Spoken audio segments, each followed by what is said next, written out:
बिल्कुल, लेकिन हमारे साथ एंजल ब्रोकिंग के ऑटो एनालिस्ट भरत ज्ञानानी जुड़ रहे हैं। भरत, आज जो अभी तक आंकड़े आए हैं, मेरा ख्याल है मारुति एक बेहतर दिखेगा इन सब में। Good afternoon. अभी तक मेरे हिसाब से जो नंबर्स डिक्लेयर किए हैं ऑटो कंपनीज में, हमारे हिसाब से अशोक लीलैंड ने काफ़ी अच्छे नंबर्स डिक्लेयर किए हैं। अशोक लीलैंड का अगर हम नंबर्स देखें तो जो एमएचसीवी सेगमेंट है, जो उनका बहुत बड़ा सेगमेंट है, उनमें काफ़ी स्ट्रेंथ अभी भी नंबर्स में दिख रही है। अगस्त महीने में उनकी बिक्री 53% बढ़कर 8,900 यूनिट्स हुई है और ओवरऑल अगर हम उनका सेल्स देखें तो 39% का ग्रोथ दिया है। तो हमारे हिसाब से अभी तक के ऑटो नंबर्स में जो कंपनीज ने डिक्लेयर किए हैं उसमें अशोक लीलैंड के नंबर्स बेटर दिख रहे हैं। दूसरा एक कंपनी मैं पॉइंट आउट करना चाहूँगा, आइशर मोटर्स ने भी अपने अगस्त मंथ के आंकड़े डिक्लेयर किए हैं, तो उनमें भी काफ़ी स्ट्रेंथ दिखाई दे रहा है। जो पॉजिटिव ट्रेंड था उनके रॉयल एनफील्ड बिजनेस में, जो कि टू व्हीलर बिजनेस है, उसमें इस महीने अगर हम देखें तो करीब 60% का ग्रोथ आइशर मोटर्स ने दिखाया है। और अगर हम कमर्शियल व्हीकल बिजनेस देखें तो वहाँ पर भी 20% का ग्रोथ आइशर मोटर्स ने डिक्लेयर किया है।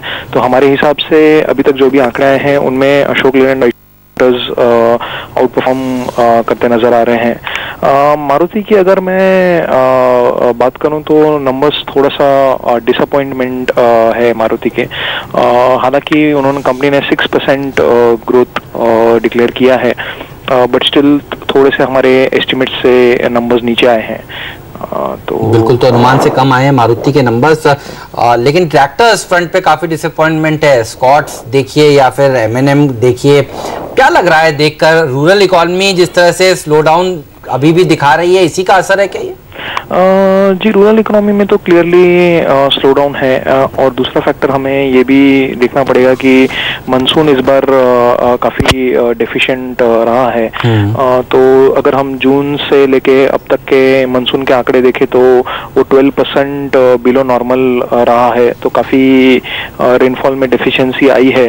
और हमें याद रखना चाहिए कि ये second consecutive year of deficient rainfall है। तो इसका सीधा सा इम्पैक्ट रूरल इकोनॉमी पे डेफिनेटली जाता है। जो हमने देखा है टू व्हीलर नंबर्स भी अब तक हालांकि इस महीने नंबर्स आए नहीं है, बट अगर हम टू व्हीलर नंबर के ट्रेंड भी देखें जो काफ़ी सारा रूरल इकोनॉमी पे डिपेंडेंट रहता है, उनके भी सेल्स में डिक्लाइन है लास्ट 4 to 5 मंथ्स में।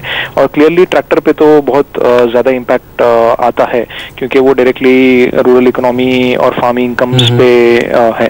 तो या डेफिनेटली मानसून डेफिशिएंसी प्लस जो क्रॉप प्राइजेस, जो एमएसपी प्राइजेस गवर्नमेंट ने डिक्लेयर किया है, उसमें भी थोड़ी इंक्रीज कम है। तो उस हिसाब से रूरल सेंटिमेंट्स खराब हैं जिनका बिल्कुल। चलिए, शुक्रिया भरत आपका। प्रदीप, टीवीएस के नंबर्स अभी आए नहीं है। देखिए जिस तरह से बाजार कमजोर है, यहाँ पर तेज गिरावट देखने को मिल रही है। एफएनओ में सबसे ज्यादा गिरने वाला शेयर दरअसल टीवीएस मोटर का ही है।